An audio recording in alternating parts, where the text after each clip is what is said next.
Austin Butler is walking around with this accent because I imagine he shot this film for 6 months to a year. So had to learn this sound. And when you learn a sound, it doesn't just leave you. Yeah. You know, he may slip into it just by accident, not even thinking about it. Yeah. Because that's the person he played. He played a person that existed for 6 to 9 months or something. And prepared it before then, and then rehearsed it, and then sang the songs, like same as what so you're doing. Yeah. He put a voice on top of his own. Mm-hmm. That's not going to go because the film is over. Yeah. There's no way it can. Yeah.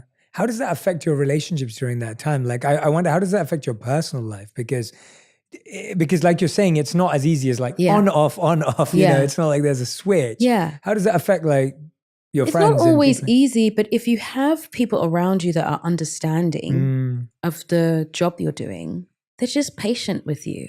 I have been savvy enough to get myself a really good therapist so I can talk about it. Talking about it really helps to let go of it because you can find the separation between yourself and the person you are playing. Mm-hmm.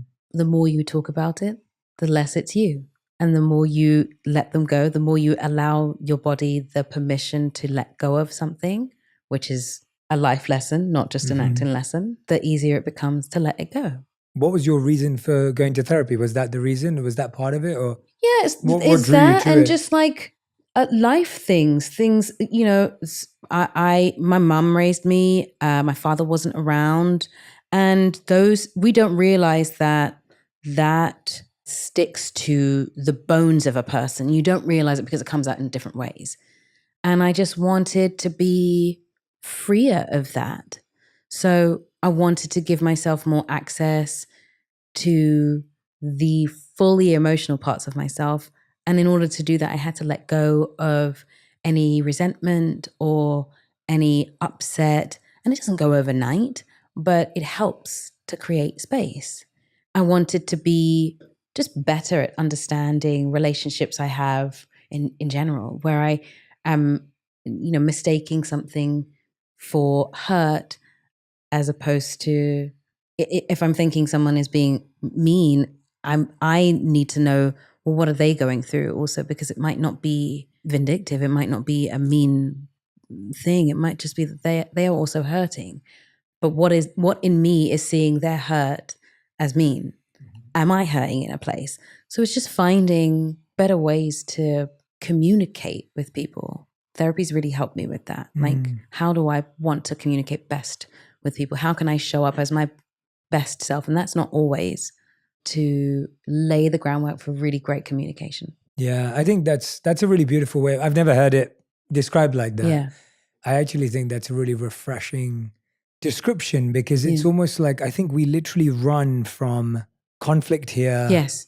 Unease here. Yes. Discomfort here. Yeah. And it's like personally, professionally, family, whatever it may be. And you're running from discomfort to discomfort to discomfort. Yeah. And you never had time to think about it. Yeah. You never had time to prepare. Yeah. You never had time to debrief. Right. Like, you know, you may do that at work. Yeah. But when do you debrief personally after an altercation with someone? And therapy or coaching or the ability to talk to someone in your life, like you get to start going, oh, well, I've actually thought about this. Right. And here's how I feel about it. Right. Rather than I'm just feeling. I'm just feeling. Yeah. And also those feelings end up being exacerbated because you're just talking to yourself. Yes. You can't really process something if you're just talking to yourself. You need ears that can say, well, I know that you're feeling that, but here's what I'm hearing as you say this to me. That has been a wonderful game changer. When the words that you're saying are not actually the thing that you are saying. Yeah. That's not what you're feeling. The thing you're saying is not the thing. Yes. And that's what we all struggle with is that we are this misalignment between what we're thinking and saying and feeling is so much more widespread than we think. Yeah.